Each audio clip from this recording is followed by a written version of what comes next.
All right, the move is a phrase coined by Scott Brown at Vanderbilt University. Once I described what I call mirror the slope. Now, whenever we think about the lower body, the first thing that pops to mind is use your legs, it's drop and drive, it's tall and fall, it's probably load your hips.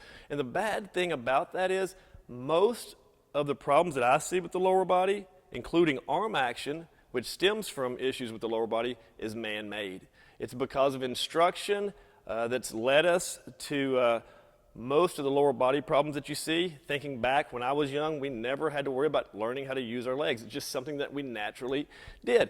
Now, inside the move, what I'm referring to as the move, it's once we reach the top of our lift, it's being able to make that initial move down the slope. Now, this is critical because we're trying to use gravity. We want gravity on our side.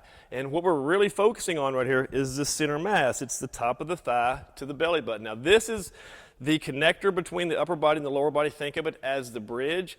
I'm only going to be able to generate or transfer as much energy to the arm as the hips will allow. I could be as aggressive as I want to with the lower body, but if I cannot connect that through the hips up to the arm, it's for nothing. So it's very, very important.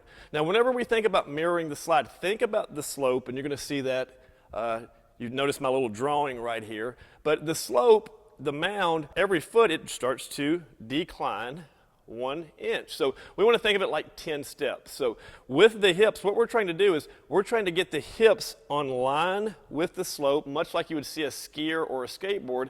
And the reason we're trying to do this, we're trying to accrue momentum down the hill. But the mistake so many guys make, the first one is not being able to get a flat foot. With the foot, we're trying to get the weight right in the center of our foot, because by getting into the center of our foot, it's going to allow us to cover greater surface area. But what it's going to do is going to create more stability so that I can start to lower the hips and get them on track with the slope. That's hence the name mirror the slope. What we're trying to do is to get our hips to mimic the slope as we start to go down the hill. Now, gravity is very, very important. Most guys work against gravity. It's the guys that work against gravity that you're going to see with the inverted W, the high elbows, the swinging of the front leg, and the glove side, because you've got to realize is that the body wants to match.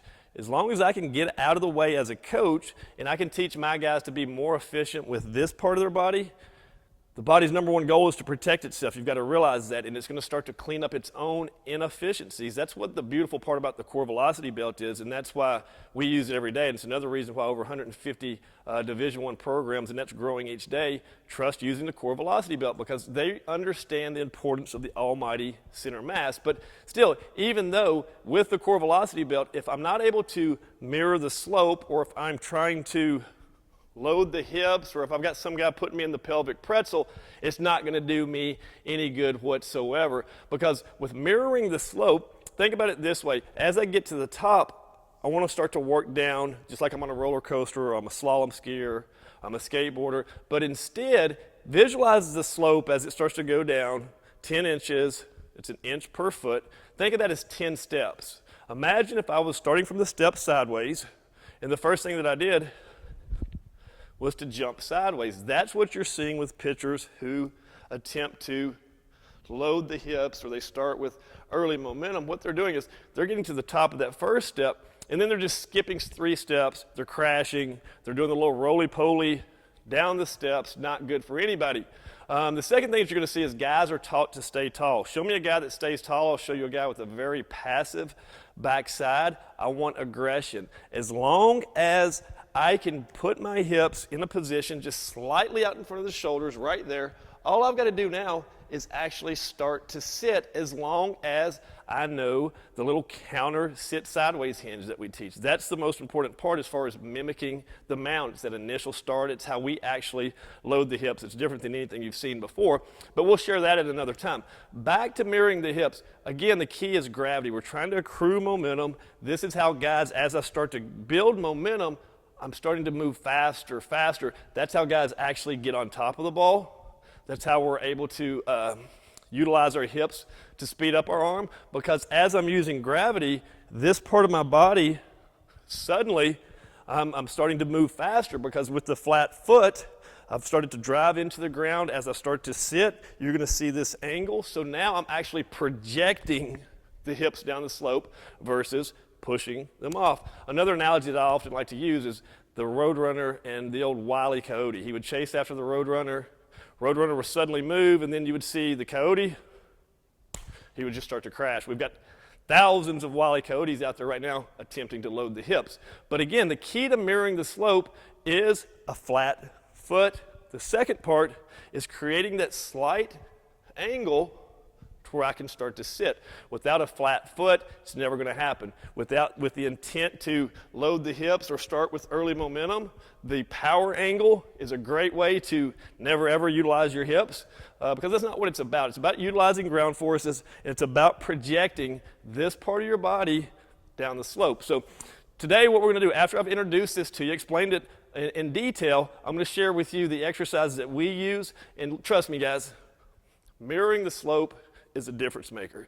Guys that can mirror the slope, you don't ever see the inverted W, you don't see the high elbows. You see a guy that's very, very efficient, but more importantly, what you're going to see is a guy that can freaking pitch.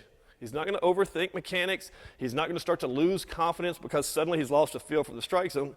He's not even worried about it. He's able to utilize his body. He moves efficiently. The body starts to clean up inefficiencies such as the inverted W, the high elbows. And what you got to realize, guys, as coaches, if we would simply get out of the way, we wouldn't see these problems. Most of the issues you see, such as the inverted W, the high elbows, the lower body issues, are man-made. It's drills such as the pelvic pretzel, it's the pronation, the head bobbing.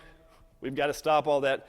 Keep it simple. Learn the move. The move will make a lot of your problems disappear, and more importantly, it's going to get away from thinking mechanics, and it's going to allow you to utilize your entire body inside the throwing process. Hey guys, if you like that video, make sure you give it a thumbs up and you click subscribe below, and you're going to get all the new videos coming your way soon. I'd hate for you to miss any of them.